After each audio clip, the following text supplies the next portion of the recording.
Hey everyone, it's Kathleen from Kathleen Marie Design and Online Art with Kathleen.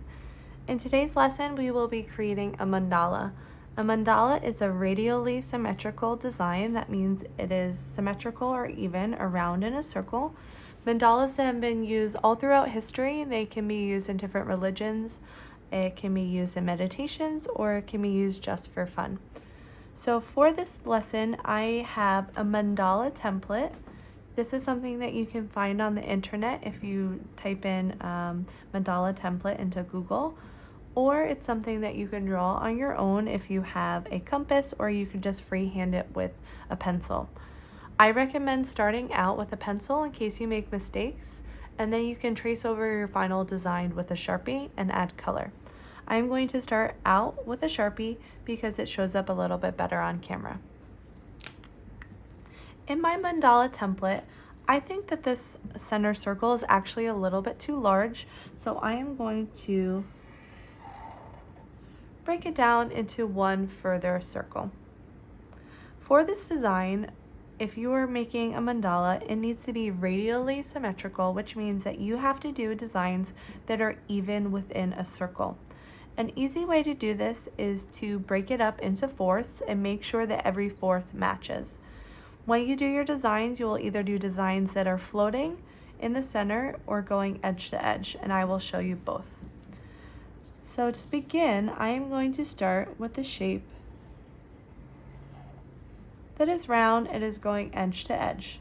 Now I need to make this match in a circle. I could just keep going with flower petals, but it doesn't guarantee that it will be even.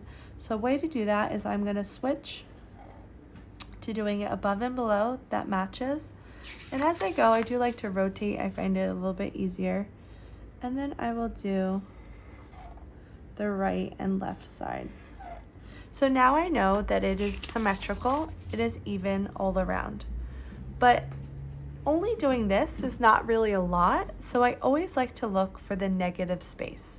The negative space is the area that I have created around what I have drawn. So I want to ask myself, what else can I add to make this look more interesting? So within my shape, I'm going to add some circles. If I add a circle in one, I must add a circle in the rest. Within this negative space, I'm going to do some curved triangles. Now I am doing this and giving you ideas. You are welcome to copy me exactly, or you can come up with your own. I think that this circle looks too big, so I'm going to match it by adding another circle. I think my negative space is filled up pretty well. If you are using something finer like a fine tip Sharpie or a pencil or pen, you would be able to go in and add some even more detail to that. So that's an example of shapes that are touching the edge and also floating. Mandalas are abstract, and there's really no wrong way to do it in what you add as long as you're making it even. So now I'm going to go do some edge to edge. Now, sometimes just by human error, it's not completely symmetrical. So since I didn't rotate it, this triangle is pointing down a little bit, and I did go a little bit past the edge. That's okay. Once we fill it all in, you won't even notice that. But I do recommend kind of doing that spin will help you. All right, so now I have these 4 sections, a lot of negative space. I can ask myself, how can I fill it in to make it look more interesting? So I'm going to do triangles going in the opposite direction. Right, I have less negative space now, but still a lot. I can make it a double line.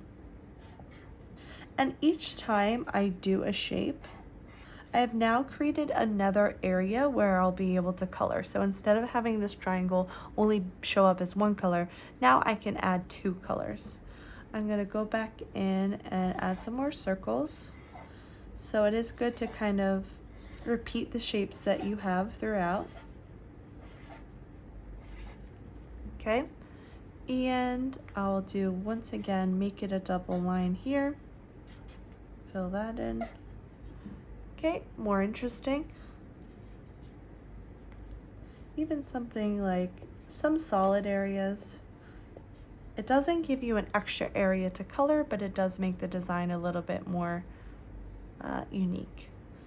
All right, so for this next one, I'm going to do something, I'm gonna use counting to help me make it even. So I'm going to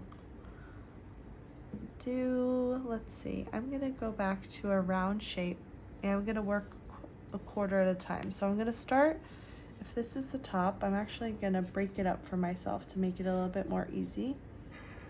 And that fixed that little error that I had.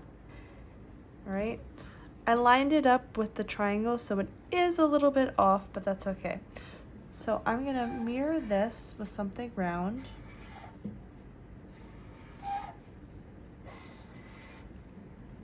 And now by counting, I'm going to be able to keep it the same. So you can do patterns as long as it is even. So I started round, but maybe I want to do 2 small ones in each. I'm going to spin it to make it a little bit easier. So I know that I have to fit 2 on each side. So I will stretch it out a little bit to keep the number the same. Instead of, I probably could have fit 3, but then it wouldn't be symmetrical. So you do kind of have to stretch it out depending on how evenly you drew it. All right, so I have a lot of negative space now. Easy way, like we've talked about before, is to make it a double line. And that kind of creates this new shape since I am lining up with the triangles there. I have 4 on that side. 1, 2, 3, 4. I like to count to help me. 1, 2, 3, 4. 1, 2, 3, 4.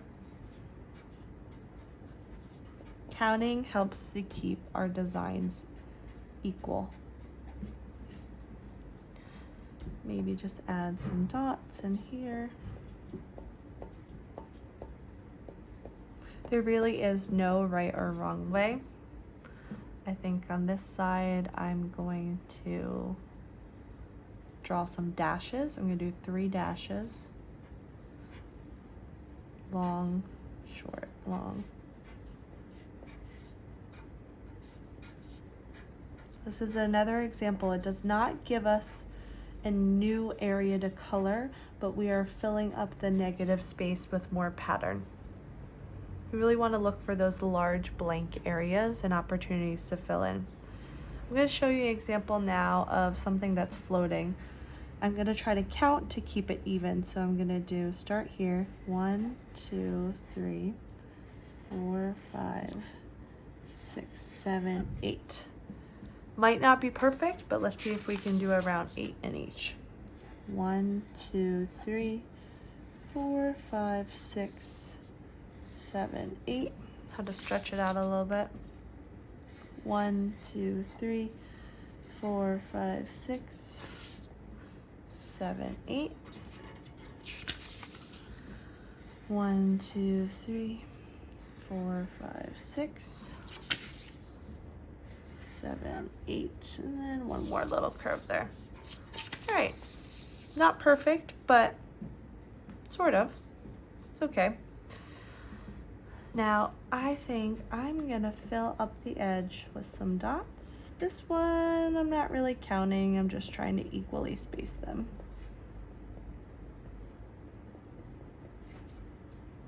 Add some more texture and design.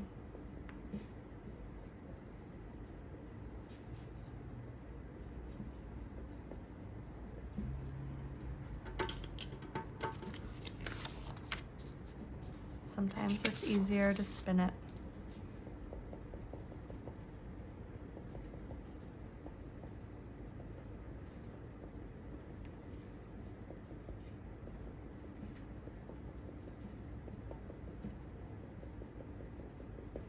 Okay, great. I think there's still some space here. I'm going to draw a line down.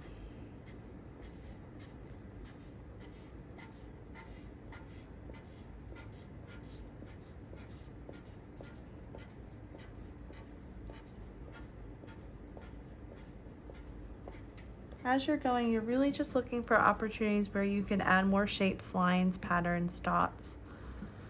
I think it looks pretty good. Is there anything else I want to add? I'm gonna draw a line on the down. So when I do it on this down, so this one didn't add any place to color, but by putting a line connecting, I have now created areas where I could color these different sections, and that does create a different area to color.